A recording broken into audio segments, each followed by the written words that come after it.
All right, Slocky. All right, Shalom, Shalom. I want to start off with giving all praises, honor, and glory to Yahweh, Bahashem, Yahweh Shai, Bahashem, Rakah, Kodash. I want to say and give double honors to the apostles and the bishop elders, the great millstone, for teaching us his word in truth and sincerity and for ruling well.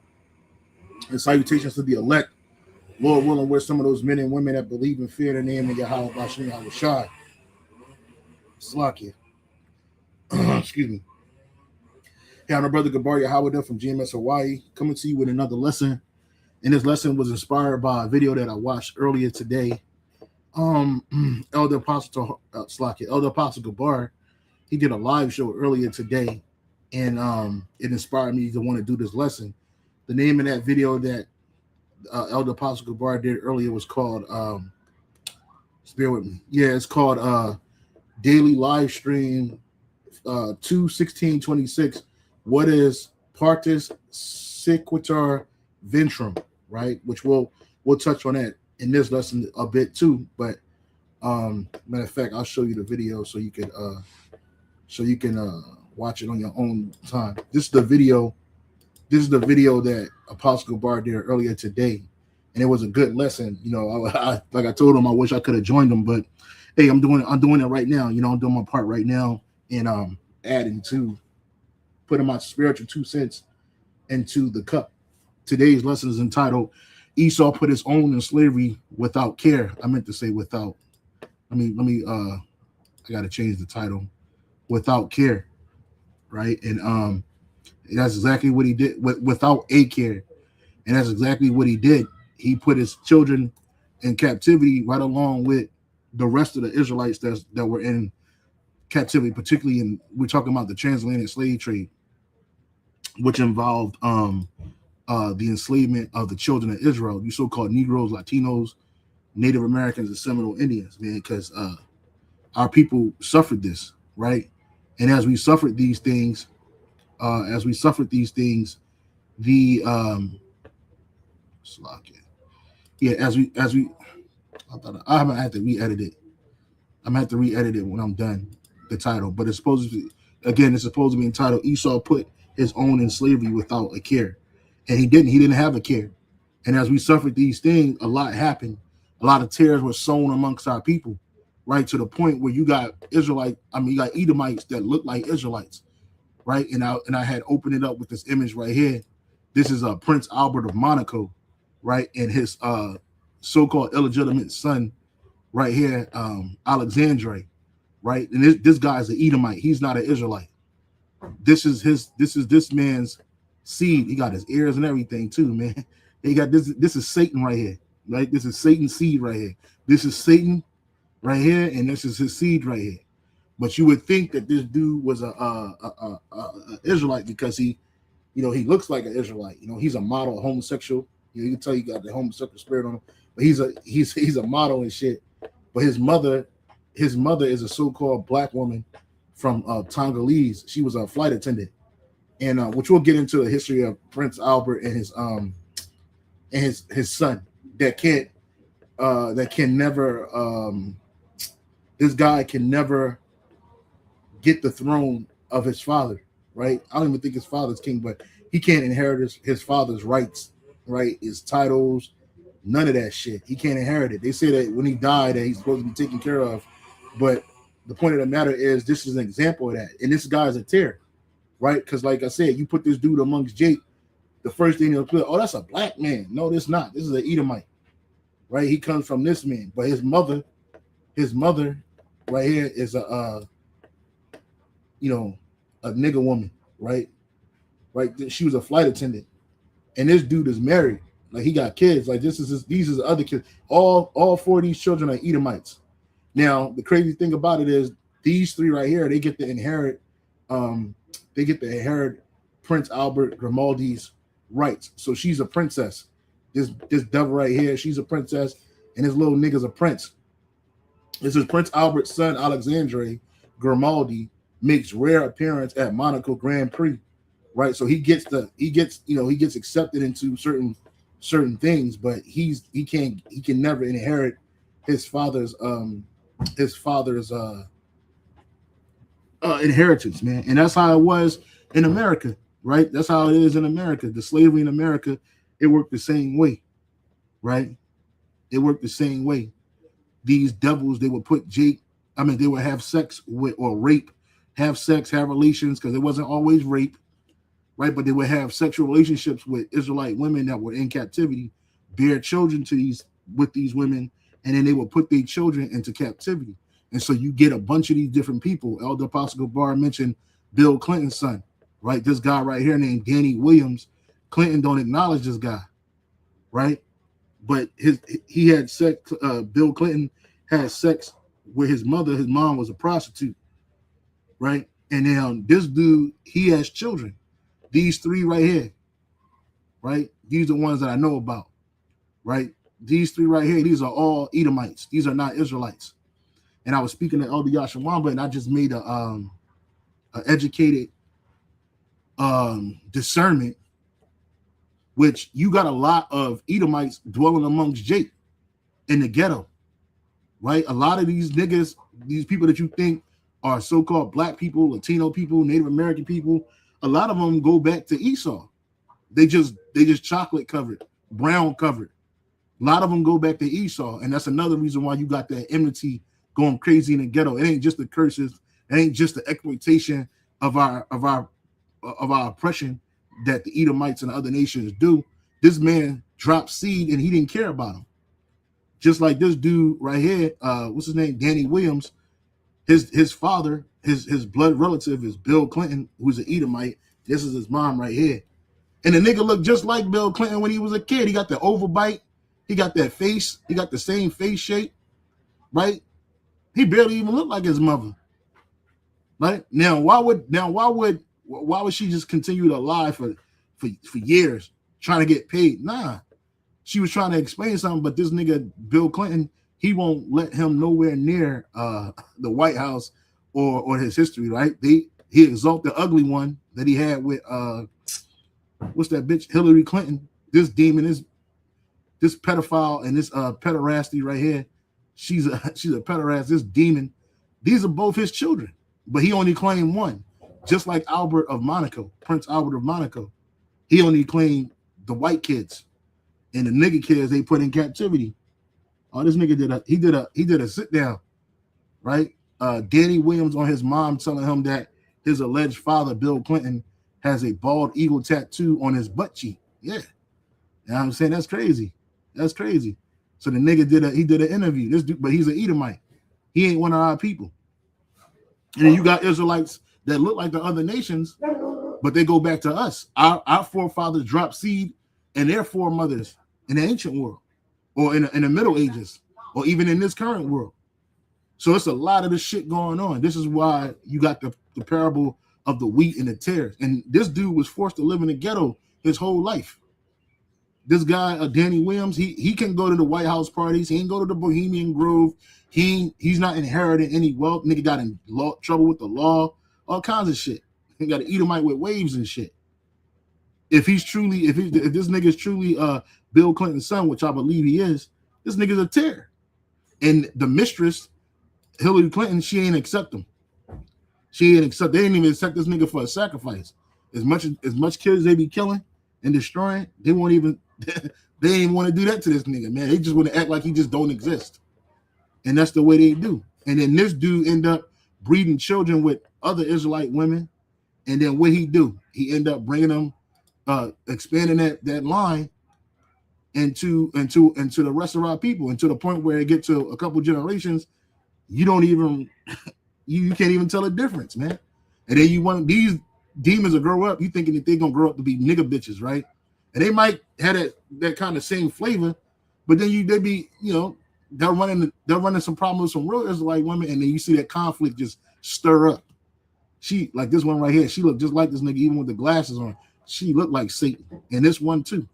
All these niggas, all three of these niggas, man, looks like Satan. So most people, they'll assume that, oh, these are Jake. Nah, buddy. Nah, bro, these are Edomites, man. Just like we're gonna read about this guy. His name is Wes Ford.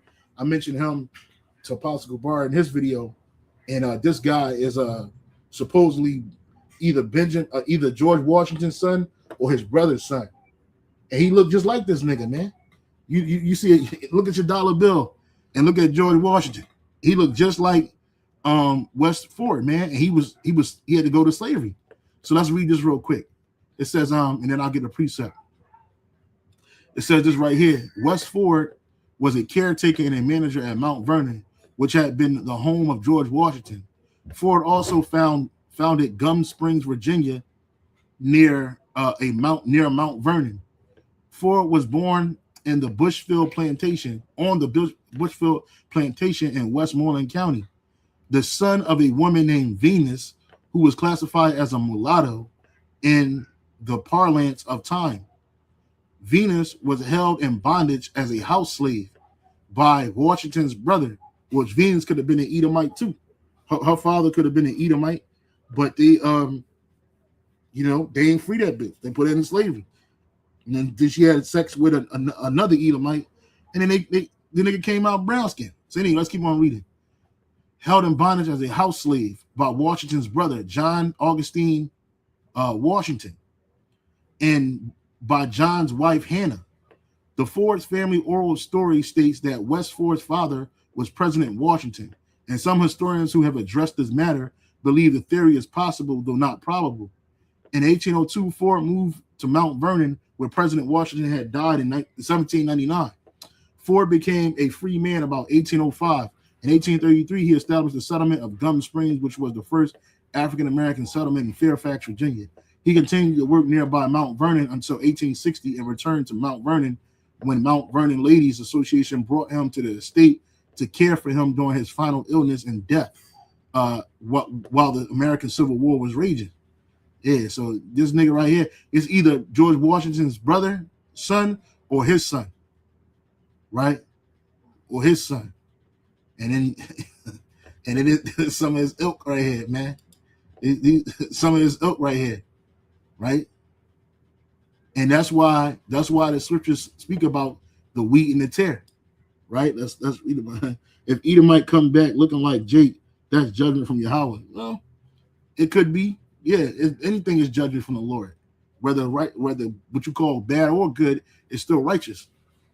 So you're a two-time loser, right? Now you're an Edomite, but you can't get the benefits of an average Edomite, of looking like an average Edomite.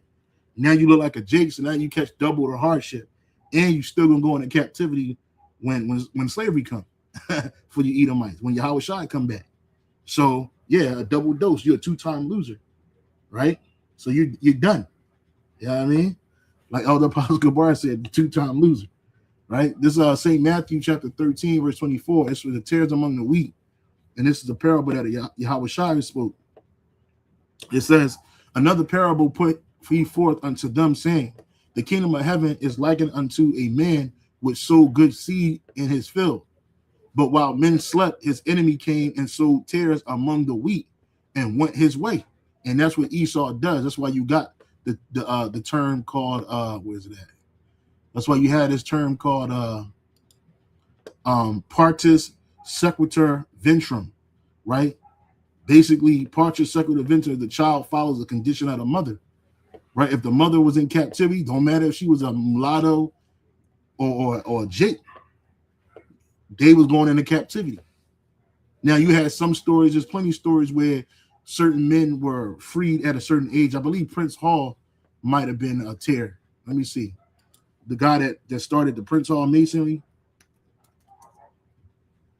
Prince Hall, this guy right here, right? They make the nigga dark every time they get a chance. But it says Prince Hall was an American abolitionist and leader in the free black community in Boston. He founded Prince Hall Freemasonry and lobbied for education rights. Blah blah blah blah. Hall was born between 1735 and 1738. His place of birth and parents are also unclear. Hall mentioned in his writing that in New England was his homeland, the Prince Hall Grand Lodge of Massachusetts, and preceding 1906, relying on a letter from Reverend Jeremy Belknap.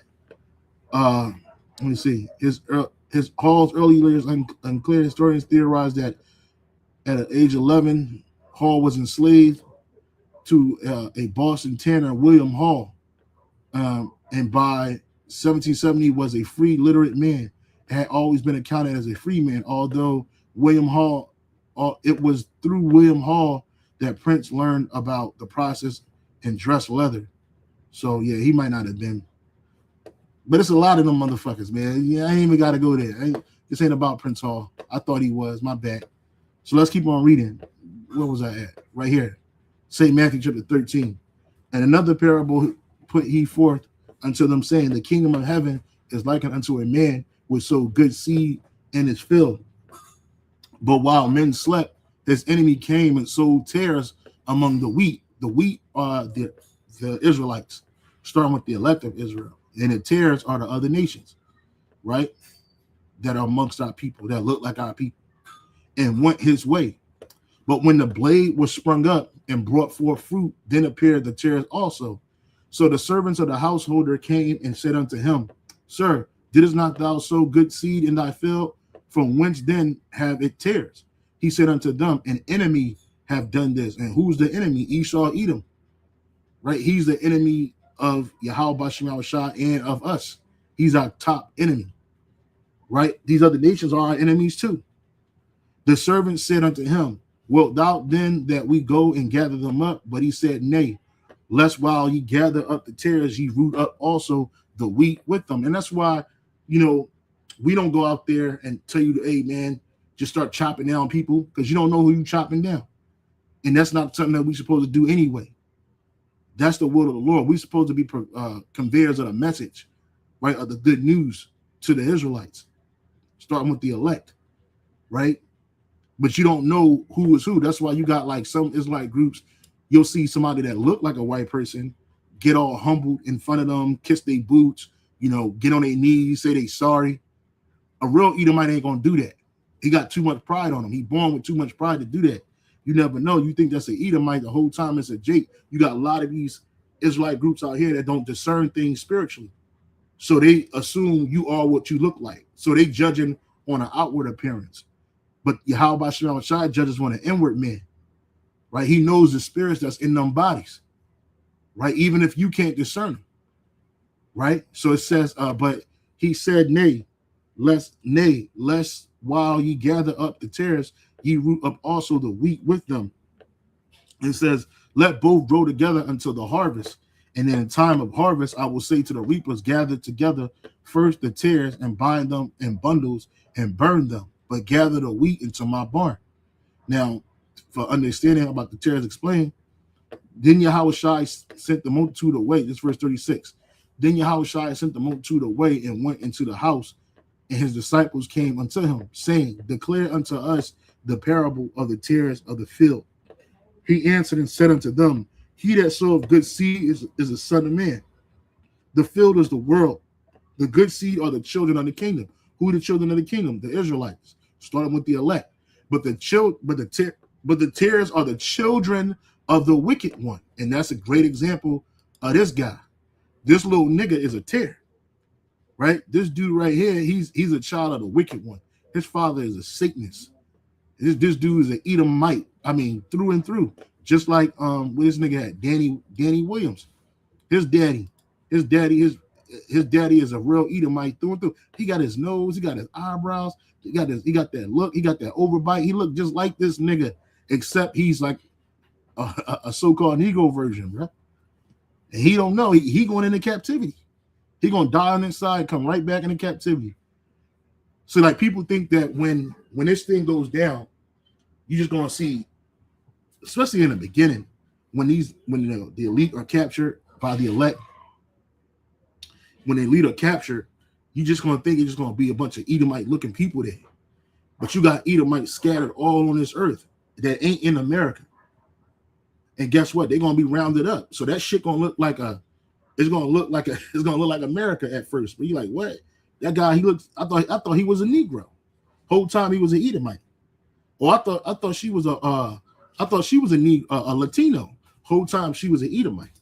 Or I thought, oh, she was a Native American. Whole time she was a Moabite. She didn't even belong to our people, because our people our men. We dealt with the women of other nations, but that don't mean our children had to deal with our nation. So what ended up happening? They deal with other people. Or in Danny's case, he grew up in the ghetto. He had to live in a hood. He was relegated to the ghetto, right? He looked just like this man, right? He was relegated to the ghetto, and then what? He had to have children with the women of his station. So, but those are still Edomites, just like Herod. Herod looked like one of us. Herod was that nigga, Herod the Great, right? You'd have thought this nigga was one of us the whole time. Nigga was an Edomite, because his father was an Edomite. Because you are what your father is. And like Elder Apostle Bar was going into his video, that's how things went. It went through a patrilineal line. It wasn't about the matrilineal line. But Esau, he turned things upside down. So going back, it says, the field is the world, the good seed are the children of the kingdom, but the tares are the children of the wicked one. It says the enemy that sowed them is the devil, and the harvest is the end of the world, and the reapers are the angels. And as therefore the tares are gathered and burned in the fire, so shall it be in the end of this world. The Son of Man shall send forth his angels, and they shall gather out of his kingdom all things that offend and them which do iniquity, and shall cast them into the furnace of fire. There shall be wailing and gnashing of teeth. Then shall the righteous shine forth as the sun in the kingdom of their Father. Who have ears to hear, let them hear. Because guess what? You got even amongst our nation, right? Every Israelite is not part of the elect. And if so they're gonna die here if they're not part of the elect. They look like us, we look the same, right?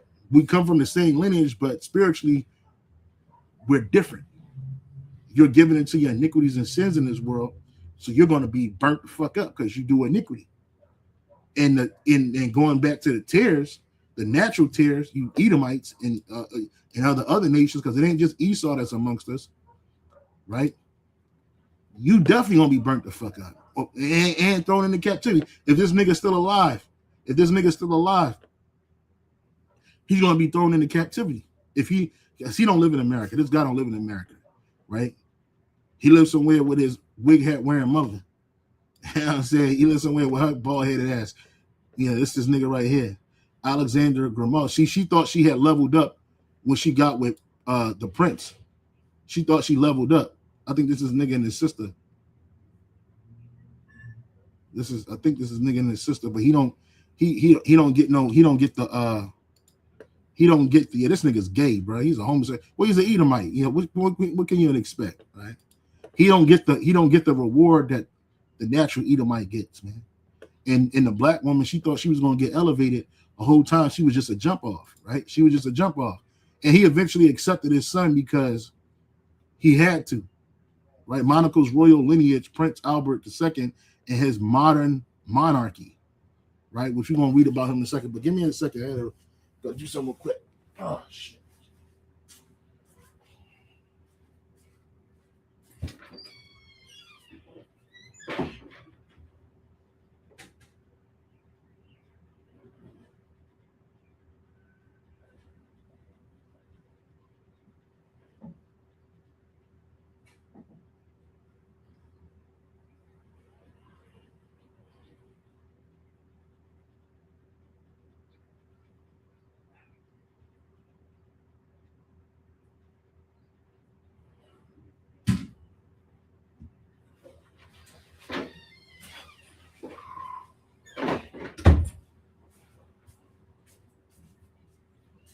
So this dude,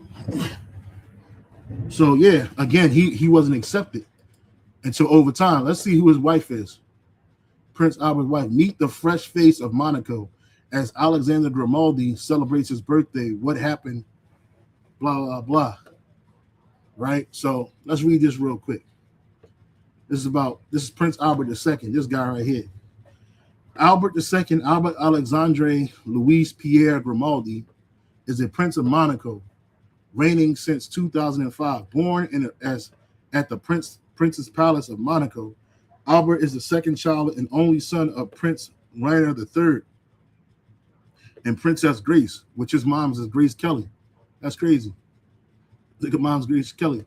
He attended Les Albert's premiere, blah, blah, blah. I'm not going to read that. I want to read about his son. Right here.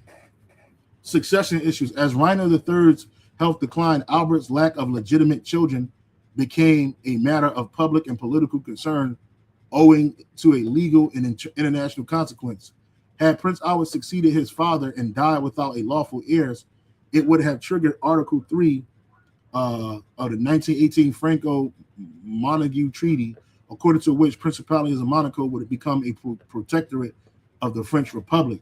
And Monaco's constitution stipulated that only the last reigning prince, direct and legitimate descendants, could inherit the crown. Right? It says, let's keep on reading. In 2002, Monaco promulgated Prince Law of 1249, which provides that if a reigning prince dies without surviving legitimate issues, the throne passes to his legitimate siblings and their legitimate descendants. Because according to Esau, if you ain't got an Edomite mother and an Edomite father, then you're illegitimate. Both sexes, according to the principle of male preferring. Under the current conditions, neither Jasmine or Alexandre are in the line of succession, right? Which that's his son and daughter. It says to Montague's throne. It says, as they are not Prince Albert II's legitimate children, and he emphasized their ineligibility to inherit the throne in statements confirming his paternity. Montague's law stipulates that any non-adultery is generally defined as extramarital sex that is or was considered objectionable on social, religious, and moral grounds. So that any non-adulterine illegitimate child is legitimized by the eventual marriage of his or her parents, thereupon obtaining the rights to which the child would have been entitled to be born in a lawful marriage. Thus, Alexandre would have become Monaco's heir apparent under current law if Albert were to marry Alexander's mother. In 2005 exchange with American reporter Larry King, Albert stated that this would not happen. Yeah, he ain't married no jump off. And he damn sure ain't married no black bitch. Prior to the birth of Princess Gabriella and Prince Jacques, Prince Albert's elder sister, Caroline, Princess of Hanover, was heir presumptive according to Grimaldi house law. It says, so the nigga can't even paternity claims. He got all kinds of shit going on out here. This dude was just sowing seed, man. Yeah, he was just sowing seed. Tamara Jean Rotalo, Prince Albert was reportedly listed as the father of Jasmine Grace Grimaldi on her birth certificate registered in Riverside, California, the United States. The case went to trial in 1993 and was eventually dismissed by Superior Court. Judge Graham Anderson Cribbs, who refused jurisdiction and found that there was insufficient connection between Prince Harold Albert and the state of California to justify hearing the suit. Yeah, he did that on purpose. Justifying the statement of Prince's lawyers in 2006 after a DNA test confirmed the child's patronage, Albert admitted via a statement from his lawyer that he is Jasmine's father. You see? So the nigga don't even like to he don't even, and like Elder Apostle Gabar said, hey, this nigga's a deadbeat, bro. But see, we're the face of deadbeat fathers, right? The so-called Negro, so-called Latino, so-called, Native American man, because we ain't got shit in this society, right? It's hard for us to make it. And then this nigga, he get to sow seed all in the fucking earth. This bitch is an American actress and a singer, Jasmine Grace Grimaldi. Whole time she's a fucking what you call that shit? She's basically a single. Her mom was a single mother, right? Right. Her mom was a single mother the whole time because the nigga ain't wanna fess up. He got a habit of doing that. He did the same thing with Alexandre. right? Nicolas Coste, former Air France flight attendant from Nicole Coste in May 2005, a former Air France flight attendant from Togo, claimed that her youngest son, born Eric Alexandre Stéphane Toscoupe on the 24th of August 2003 in Paris, France, whom she called Alexandre Coste, was Prince Albert's child, and stated that his paternage had been proven by DNA tests requested by the Madagascar government. She further declared that the prince had signed a notarized certificate confirming paternity, of which she had not received a copy. 10-page article. Costa included photographs of Albert holding and feeding the child. Costa also told the publication that she was living in the prince's Paris apartment. See, these hoes, they want fame too. They want glory too. So they know what they're doing when they fucking with this guy and receiving an allowance from him while pretending to be his girlfriend of one of his friends in order to maintain discretion. She also stated that the prince had previously last seen the boy in February 2005. The prince's lawyer, Thierry Lacoste, announced that as a result of the international publicity over these revelations, Prince Albert was suing the Daily Mail in 2005. A few days before he was enthroned on the 12th of July, the prince officially confirmed via his lawyer. He always confirmed via his lawyer, bro. Lacoste, that Alexandre was his biological son. He calls himself Alexandre Grimaldi. So that's not even his nigga's name. He calls himself Grimaldi. Man, this nigga got mad kids, bruh. B. Felder, in a suit filed in January 1989, a German model and former adult film actress, claimed her son Daniel was the prince's child. In 1986, Trist, a judge reportedly dismissed the suit despite the fact that Prince Albert had submitted a DNA sample to be tested, as a genetic sample had not been rendered in front of the witness. Felder rejected the DNA bloods, and this Esau, bro, truly belonging to the. In 2020, a Brazilian woman filed a paternity suit against Albert, claiming that he had fathered a child with her during his relationship with Catherine. Albert's lawyer described the claim as a hoax. So this nigga he's all over the place, bro. This guy, he can't keep his dick in his pants. He just spread his seed all over the earth, and nobody says nothing. Nobody says shit. You don't call him a deadbeat. You call this nigga a prince. Oh, he's a prince. He's a real prince. Right? That's why the scripture says this. The book of Ecclesiastes 14 and 5. He that is evil to himself, to whom will he be good? He shall not take pleasure in his goods. And Esau is evil to himself. He put his own kids in slavery. He dismisses children as illegitimate, which that's all that illegitimate bullshit that comes from the Catholic Church. The Catholic Church was telling Jake in the Middle Ages what seed was legitimate and what wasn't, because Jake was fucking women all up and down Europe, man, laying much pipe and having children. Look at King Charles I, King Charles II. King Charles I, King Charles II. Right? Look at what's my man named King James. King James II. All his sons were just dropping seed, man. But they were calling, some of these guys were called illegitimate, but they still were nobles. They still had nobility. Like this guy, he got some type of nobility. This is nigga's seed, man. Right? This nigga's a deadbeat father, man. And the only time he mentions that these children belong to him is if publicity comes out. If people make a noise, then he got to go through his lawyer, and then his lawyer say, yeah, that's his kid. But none of them kids get to sit on that throne, because supposedly he wasn't married to their mother. You see? So this nigga's a deadbeat. The real, like I was telling the Yashua, but man, it's like, excuse me. Edomites are expert deceivers, and they're expert projectionists, meaning they project who they are on other people. Right? Esau is really a liar, a demon, a thief, a murderer, an adulterer. He's all these things rolled in one. He's the wicked man. He's the man of sin. He's the murderer. He's a liar. He's a deadbeat. Right? He's the he the one get on the system and exploit it. He really does that. But they'll push that off on our people and say, hey, this is how y'all are. He's really the violent man in the earth. Right? This dude just be dropping seed. And that happened. You know, the women of our nation, they get with Esau thinking they coming up, and the whole time they getting played. Because he's not going to make you a queen. He's not going to make you a princess. You're not getting in there.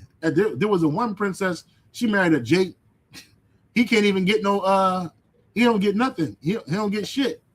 Well, I ain't going to talk about it because it's not on the topic, but, you know, they didn't want him in there because they don't want him spreading that seed amongst the people, right? And she thought it was all good. So the nigga wouldn't admit that this was his son.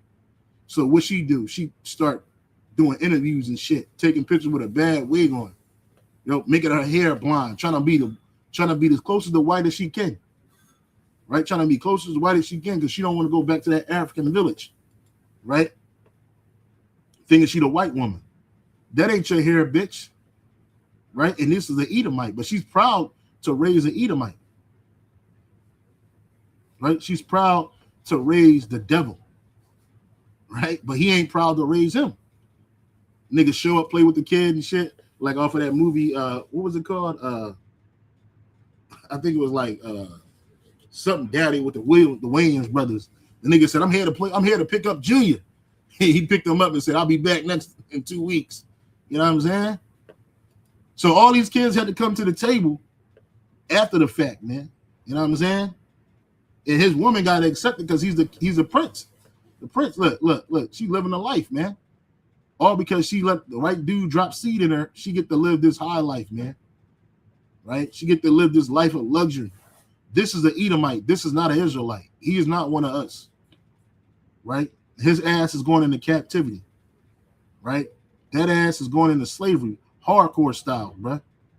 We're gonna beat the brown out you, man. Homosexual. This nigga's a demon. He ain't got worried about this nigga dropping no seed. Because he like ride, man. This nigga like ride, man. He like penises. Look. This how back in the day. And this how the black women in Africa, especially Africa, they be happy as shit to be with this nigga, man. She's happy as shit. Got his arm all around the nigga and shit. Losing his mind. Bald-headed as shit. He was lying to the bitch. Oh, I'm gonna marry you. We're gonna have a family together. Nah, bitch, you ain't gonna have no fucking family together. Nah, bitch. You know what I'm saying? No, it didn't work that way. Because this is how Esau get down. This is his real family right here. This is his real family. Just like the Clintons. Man. Just like the Clintons, man. They only recognize the Edomite side. These are legitimate children. My kids are legitimate. Right here, this little nigga right here, this little demon right here. Satan's seed. But he's Satan's seed too. Nigga Satan's seed too. So let me go back. yeah, man. This shit, you can't make this shit up, bro. And I got another example. This guy right here, which he could be a Jake, who knows, you know, but for conversation's sake, this guy, Ben Mahler, he's a so-called Jew. And these are his sons right here. Right? They own popular real estate in Florida, throughout Florida, and probably the rest of the country, but I know Florida for a fact. And this guy right here, Ben Mahler, he has businesses with his sons. So this right here, this is his black son. He called him his black son right here. But this is his seed right here. This is his brother. Right? He's a tear. This nigga's a tear. Right? Fucking tears. And there's a lot of them running around here, bro. Weird, man. Weird. So I'm gonna get some of this off of the ChatGPT and then we'll wrap it up. So I asked the question on ChatGPT. If slavery was oppression because of free labor and racism, why did slave masters and mistresses put the child that were had with slave women into slavery as well? So basically, they were also sending their progeny into a hellish condition. What advantage was in doing that? And it says this is actually a very perceptive question, and historians have spent a lot of time analyzing the exact contradictions At first glance, it does seem irrational. If a slaveholder fathers a child, why condemn his own biological offspring to slavery? But within the legal, economic, and social system of slavery, the logic, while morally horrific, becomes clear. The legal rule, partus sequitur ventrum, in the American slave system, a key doctrine governs status. Partus sequitur ventrum, the child follows the condition of the mother. This rule, adopted in the 1600s, meant if the mother was enslaved, the child was legally enslaved. The father's identity did not matter. This was a major departure from English common law, where the status usually followed the father, because you are what your father is. Why was this rule created? Because it protected slaveholders' economic interests.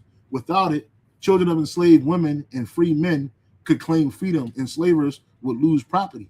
With it, every birth to an enslaved woman increased the enslaver's wealth. So this nigga increased his own wealth on his own progeny. Enslaved people were legally property. Under slavery, human beings were treated, not humans, Israelites, not human beings, because no other nation went through what we went through, right? Israelites, it says under slavery, Israelites were treated as chattel property, not family members.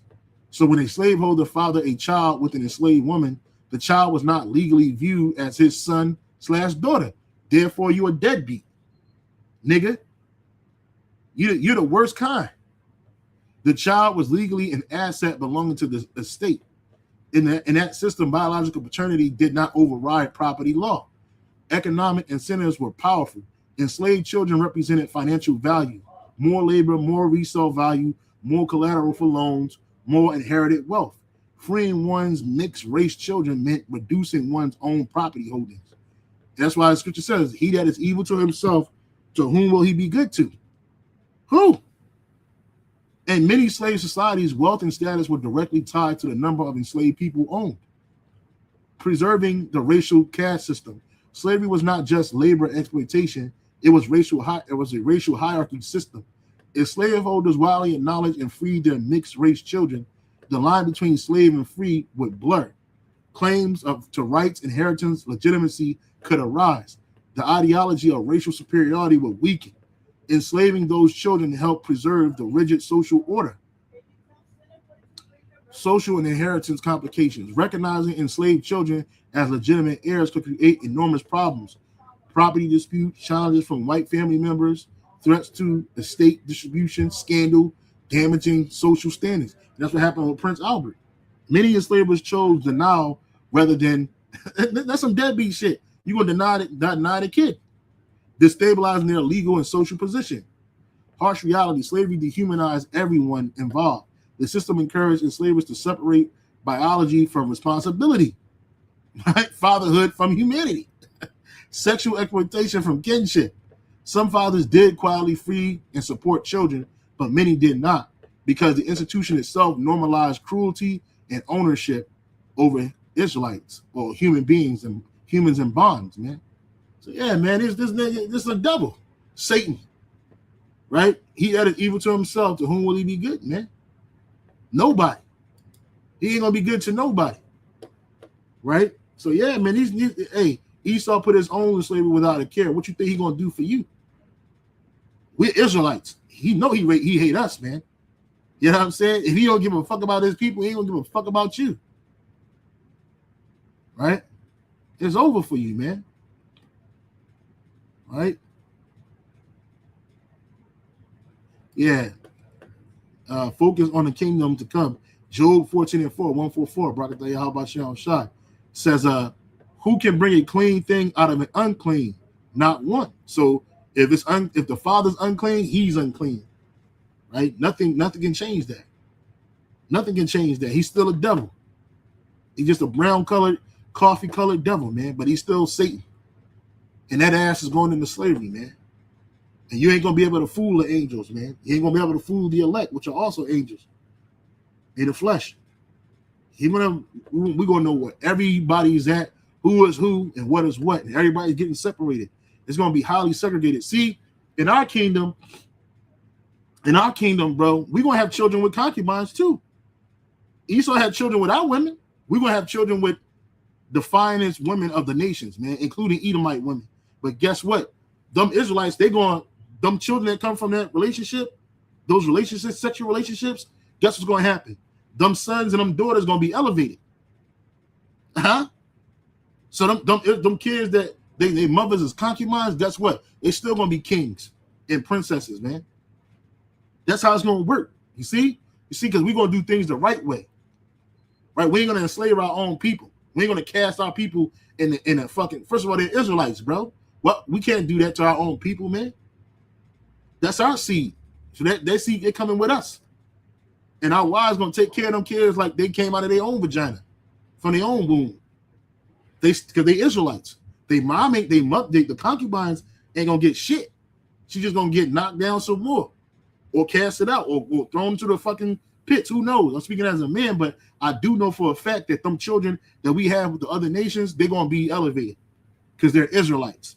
And you don't destroy your own people. So that show you that we're a different breed than the Edomites. See, Edomites don't care about their nation. They don't care about their people. They destroy them.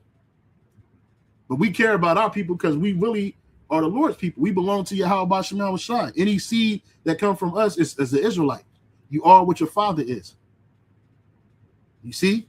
So all them kids we have, and we gonna have tons of kids, bro. We're gonna have billions of sons, bro. Billions of daughters, bro. And they all gonna be Israelites, man. It don't matter if we lay with an Israelite woman. It don't matter if we lay with a heathen woman, a concubine. Them kids that come out of that transaction, that physical transaction, is Israelites nonetheless, man. And they gonna all know Yahweh Shai. So we're gonna be numerous, man. And none of our kids are gonna have to worry about being called illegitimate, or worry about none of our sons and daughters none of our sons gonna have to worry about not inheriting his father's throne, bro. Because you're gonna get a throne. He's gonna get his own throne. And none of our daughters gonna have to worry about being treated like, oh, you a halfie. Like none of their brothers and sisters gonna make fun of them, talking about, oh, your mom's a concubine. Never. That's my brother. That's my sister. And they're gonna protect each other. Right? They're Israelites, nonetheless. And that right is only for the kings to deal with the other nations. The women of the other nations is only gonna be a right for the Israelites, man. Ain't gonna be no right for them other nations. Other nations ain't gonna be able to do that. Only we gonna be able to do that, man. And it's good to be the king. And with that, we say shalom on to the next. Hey, shalom. Shalom.